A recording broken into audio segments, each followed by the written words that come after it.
Hello दोस्तों, एक बार की बात है। ऋषिकेश में गंगा जी के किनारे एक संत रहा करते थे। वे जन्म से अंधे थे और उनका नित्य का नियम था कि वह शाम के समय ऊपर पहाड़ों में भ्रमण करने के लिए जाते और हरि का नाम कीर्तन करते।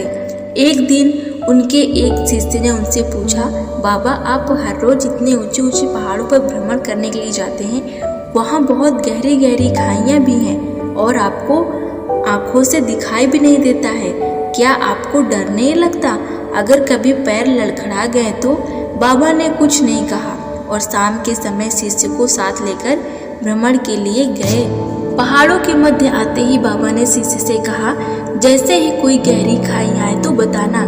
दोनों चलते रहे और जैसे ही गहरी खाई आई तो शिष्य ने बताया कि बाबा गहरी खाई आ चुकी है। बाबा ने कहा, मुझे इसमें धक्का दे दो। अब तो शिष्य इतना सुनते ही डर से कांपने लगा। उसने कहा, बाबा मैं आपको धक्का कैसे दे सकता हूँ, मैं ऐसा बिल्कुल नहीं कर सकता।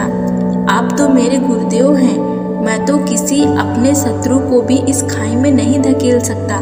बाबा ने कहा, मैं कहता हूँ कि मुझे इस खाई में धक्का दे दो, यह मेरी आज्ञा है और मेरी आज्ञा की अवहेलना करोगे तो तुम नर्क में जाओगे। शिष्य ने कहा, बाबा मैं नर्क भोग लूँगा मगर आपको हरगिज इस खाई में नहीं धकेल सकता। तब बाबा ने शिष्य से कहा, अरे नादान बालक, जब तुम जैसा एक साधारण प्राणी मुझे खाई में नहीं धकेल सकता तो वे मालिक भला कैसे मुझे खाई में धकेल देंगे, कैसे मुझे खाई में गिरने देंगे? उन्हें तो सिर्फ गिरे हुओं को उबारना आता है, गिरे हुओं को उठाना आता है। वो कभी भी किसी को गिरने नहीं देते।